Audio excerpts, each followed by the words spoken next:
我是罗帅宇。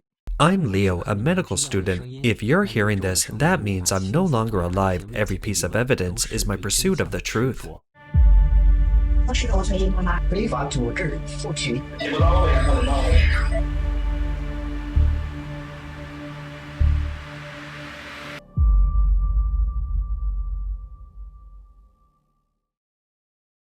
This handsome young man was Luo Shuiyu. Let's call him Leo. He had been interning at one of China's top medical institutions, the kidney transplant department at the second Xiangya Hospital of Central South University. In May of last year, with just 1 year left before earning his master's degree, Leo suddenly fell to his death from a residential building near the hospital.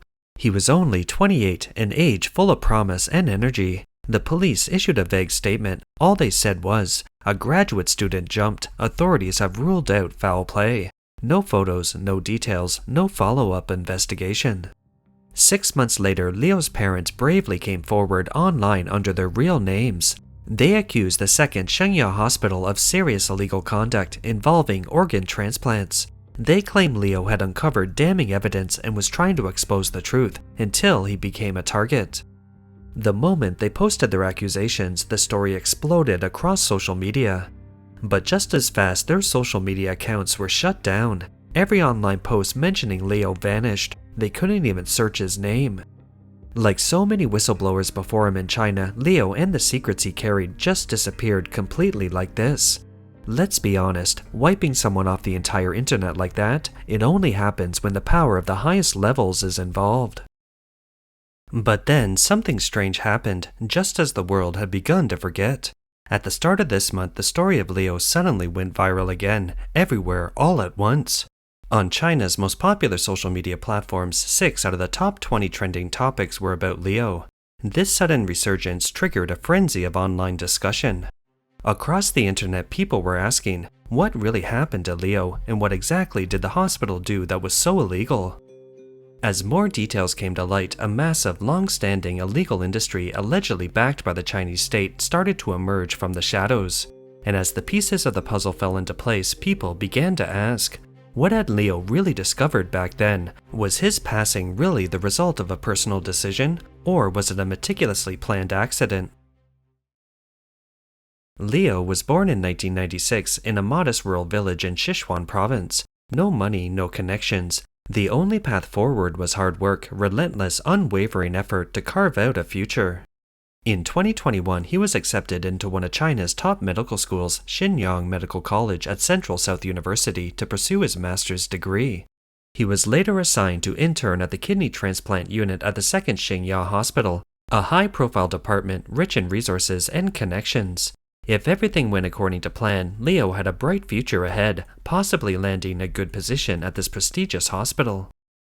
Most people know that in China, organ transplantation is an extremely lucrative industry, but few realize the darkness that lurks beneath it.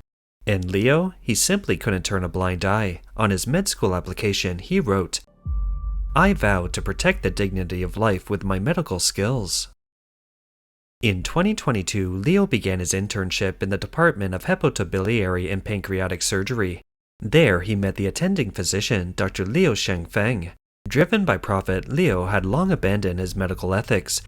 He performed shocking procedures like removing perfectly healthy intestines under the guise of necrosis, giving chemotherapy to patients without cancer, even implanting stones in their bodies to fabricate worsening conditions. To Leo, these acts were unthinkable.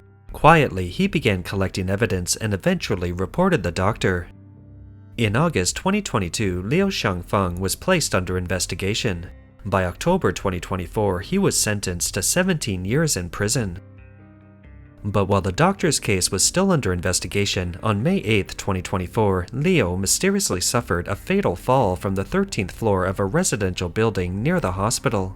When his parents rushed to the scene, it had already been cleaned up. Nothing remained. The police told them it was a suicide. Case closed. But when they returned to Leo's dorm room, something didn't add up. There were signs of a struggle and drag marks on the floor. Shards of eyeglasses were found on the bed, and Leo's personal bag, which bizarrely contained around 3,500 USD in cash. Leo's parents requested an autopsy. The hospital refused. The reason? They said it would cost about 4,700 USD. His grieving parents couldn't afford it, and with no other option, they had to give up. After the incident, Leo's parents asked to retrieve their son's laptop and phone from the hospital. The hospital offered them 118,500 USD as compensation along with the return of the devices. But there was a catch. They had to sign 2 agreements. 1. Acknowledge that Leo's passing was in fact self-inflicted. 2. Agree to a strict confidentiality clause. That made the parents even more suspicious. If their son had really just taken his own life, why the hush money? Why the gag order? But desperate to get Leo's electronic devices back and hopefully uncover the truth, they signed the documents. But when they opened the laptop and phone, everything had been wiped clean. Every file, every record, gone. Now, their suspicion turned into certainty. They hired a specialist to recover the lost data. Among the recovered messages was one Leo had sent to 2 colleagues he didn't know well, just one day before his fall. It read, "If I don't show up at work tomorrow, give the files on my computer to the investigators." They also found a video recorded just a week before the fall. 我是罗帅宇。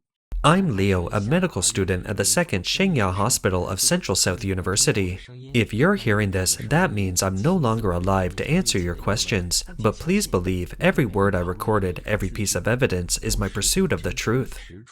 That was it. Leo's parents no longer had doubts. Their son did not take his own life. But what they found in his laptop was even more staggering.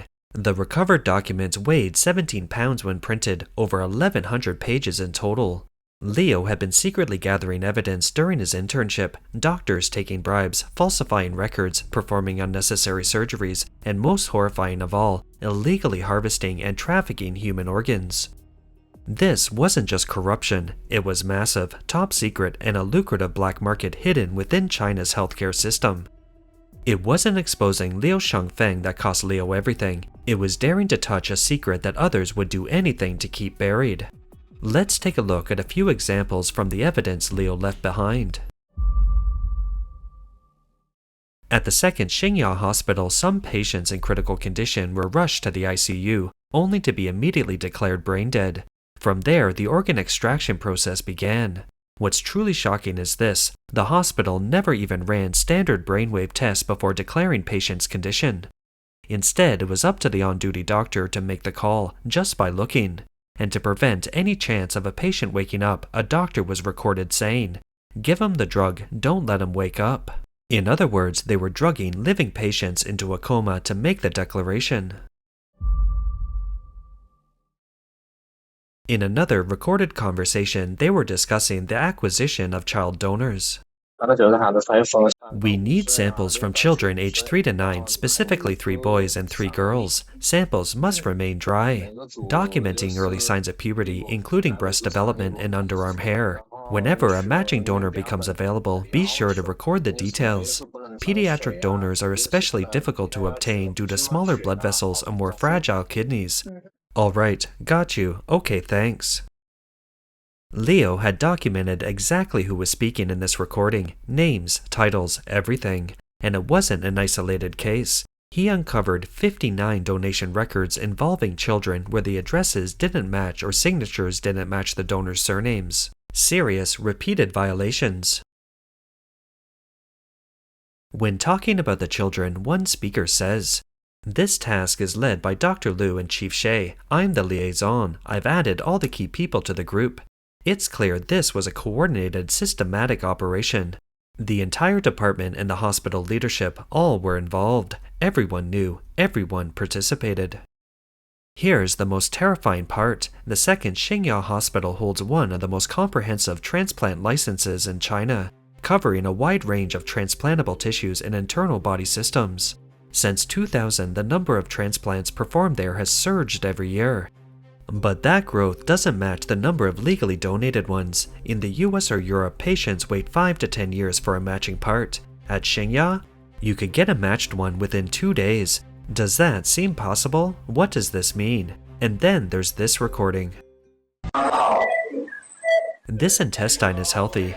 Yeah, but the money isn't there, which means the patient didn't have enough money to pay for the surgery, so he had to pay in another way, like with his intestine. So what? If we cut it out, the rest will necrotize. Then cut it. How will the patient survive? Whether he survives depends on his luck. This is not a medical decision, it's a violation of human life. Leo's mother took to live streaming, begging the public to support their pursuit of truth. Starting in August 2024, Leo's parents began their long road of exposing the truth. Armed with mountains of evidence, they wrote to the Hunan Provincial Health Commission, the police, Central South University, and China's top anti-corruption bureau. But everywhere they turned, they hit a wall. Everyone seemed to be following the same silent script, no investigation. Whenever they posted evidence online, their social media accounts were deleted within 5 minutes. They opened over 60 accounts in total. Eventually, with nowhere else to go, they turned to live streaming. No speeches, no program planning, just a grieving mother and father crying as they read out the files their son left behind, hoping someone out there would care, hoping their son didn't pass away for nothing. Then something incredible happened. As more people tuned in, sometimes over 100,000 viewers at once, and then the authorities showed up. Officials asked them to stop the live streams. Soon after, someone made an offer, $2.1 million US. That's how much Leo's parents were promised on one condition: shut down the live stream, hand over the files, sign a non-disclosure agreement. For a family from rural China, that money could have changed everything. No more grief, no more struggle, no more pain. But they refused. The Chinese Communist Party doesn't just use tanks to silence people, it uses something far more effective: money, fear, fatigue, family. But Leo's parents, two of the most ordinary people in China, stood their ground. And in doing so, they became the one thing the regime fears most: uncooperative truth seekers. Faced with an avalanche of public outrage, the Hunan Health Commission, Central South University, and Changsha Police issued a lengthy public report. It ran over 4,400 words. On the surface, it looked detailed, but the more you read, the more cracks you found. What was meant to silence public doubt only sparked more questions. In fact, many people hadn't even heard about Leo's case until they read the report. That's when they realized this story went far deeper than anyone thought, and the more they dug, the darker it got. Most people have heard whispers about forced organ harvesting in China, but it's so brutal, so unbelievable, that many refuse to accept it's real. Yet, since around the year 2000, foreign media and international investigators have been sounding the alarm. In 2016, Canadian human rights lawyer David Mattis and former MP David Kilgour published a report. It revealed that China's transplant numbers far exceeded what could be explained by legal voluntary donations. So, where were the extra human body parts coming from? The evidence pointed to persecuted religious groups like Falun Gong practitioners. In 2019, an independent tribunal in London concluded, this wasn't random abuse, it was state-sponsored terror, a system run by the Chinese Communist Party itself. The Chinese Communist Party keeps insisting it's all lies, but there's one thing they can't explain. If everything is legal, why are transplant numbers climbing year after year, while wait times are getting shorter and shorter? At first, they targeted faith groups, the people who didn't resist. Then they turned to death row inmates because who would cry for criminals? But now they're targeting ordinary people. Every citizen is just another data file in a massive database. You don't have to believe in a religion, you don't have to care about politics. But you've got a body. If you ever set foot in a hospital, you could be next. This isn't fear-mongering, it's reality. Leo dreamed of becoming a doctor. He refused to become an accomplice to evil, and for that, he was seen as a threat, and he lost his life. But the evidence he left behind, that's his greatest act of resistance. Please share this video, let more people know the truth. In a time like this, the cost of speaking truth is high. Maybe you can't change the system, but sharing the truth, that's the lowest cost form of resistance we have.